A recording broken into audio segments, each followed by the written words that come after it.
Eto na. Ibig sabihin nito, meron na akong silver plate button. Salamat sa inyong suporta ha. Nakuha ko to dahil ho sa inyo. DDS.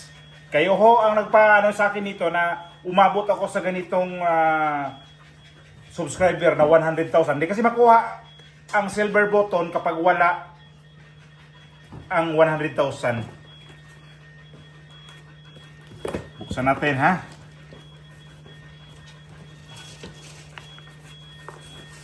Di ko alam kung sobra akong excited. Siyempre hindi naman pagbablog kasi ang YouTube ang pinakamahirap talaga kasi kuha ka ng mga subscriber, ang hirap nakakuha.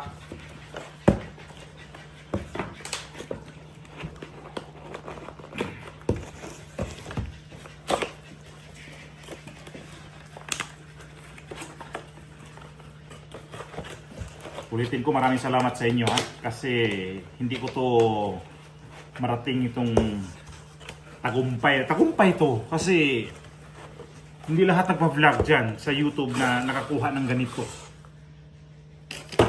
Totoong realidad ho yan. Wow ha.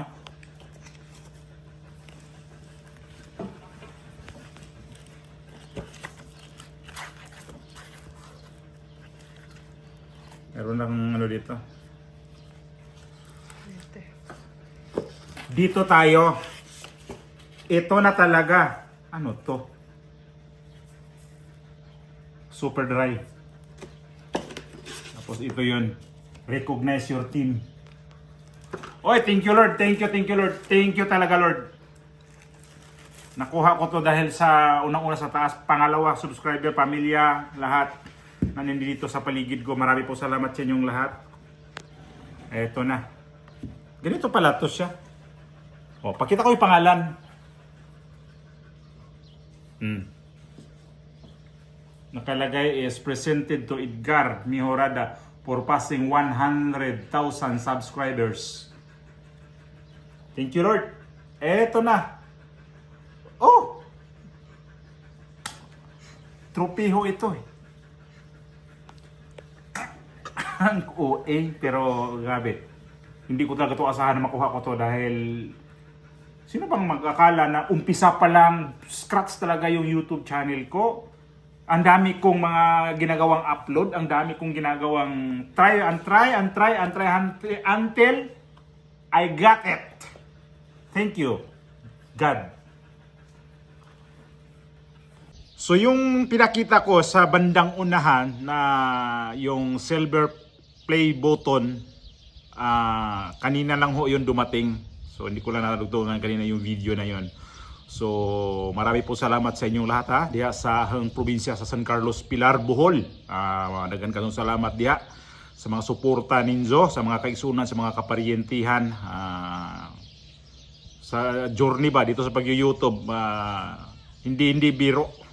Hindi talaga biro kasi ang hirap kasi sa YouTube ang pinakamahirap kasi talaga gagawa ng mga video kasi mag-i-edit ka.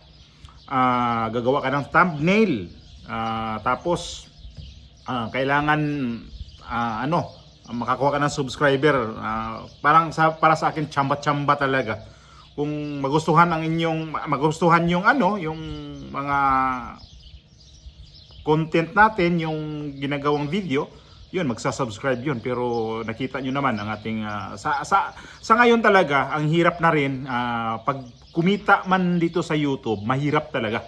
Sa ngayon talaga. Nakikita nyo naman ang aking mga views na up and down talaga, down talaga. Hindi na talaga kagaya. Last year maganda-ganda ang performance ng YouTube. Pero ngayong taon na to, hindi ganun. Hindi talaga maganda. So wala na akong ano doon sa yung kita talaga. Basta ang importante dito sa akin ay makapag-opinion. Kasi kapag yun ang intindihin ko, yung mga kita-kita na yan, yung mga sa sasahurin sa YouTube. Tutuusin mayroon talaga naman. Kaya lang sa ngayon ang baba talaga. So magkaroon lang ako ng manghina lang ba yung katawan ko. So doon natin iwanan yung tema na yun, ha. Ituloy natin tong tungkol ho dito kay Marcoleta. At gulat na gulat, ha. Both side, ha. Marcoleta, yung mga majority at saka minority, nagulat dito kay kay Lito Lapid sa reaction kanina. Ano ba si Lito Lapid kanina? Ba't hindi siya nakagawa ng motion dito sa sinabi ni ni Mig Zubiri? Parang ano bang naano siya doon? Parang nagkaroon ba siya ng phobia o nagkaroon ba siya ng takot o may balak ba siyang babaliktad dito sa majority? Iwanan niya itong minority na sobra naman talaga, halata naman talaga ngayon ang minority na gusto magpalit lang ng mga Senate President. Gusto nila yung sariling interest talaga, ha. So ito yung sabi ni Marcoleta. Gulat na gulat sila dito kay Lito Lapid. Madam President, before I start, I would like to I'd like to be sure if our colleague Senator Lito Lapid will also stand to second the motion. Oh, I mentioned that all the members of the minority. I failed to mention Senator Lito Lapid. I am sure that the good senator from Pampanga would like to associate himself with the motion of Senator Subiri. Okay. Madam President, Proceed. I got his word. He is not seconding the motion of my amiable friend, the former Majority Leader, Senator Mig Zubiri. Kaya naman ako sabi ko, ano nangyari kay Lito Lapid? Parang dinikitan lang ng glue yung niya, upuan. Na nandun lang. At least man lang, kahit papano, na-recognize ni Senador Rodante Marcoleta itong si Lito Lapid.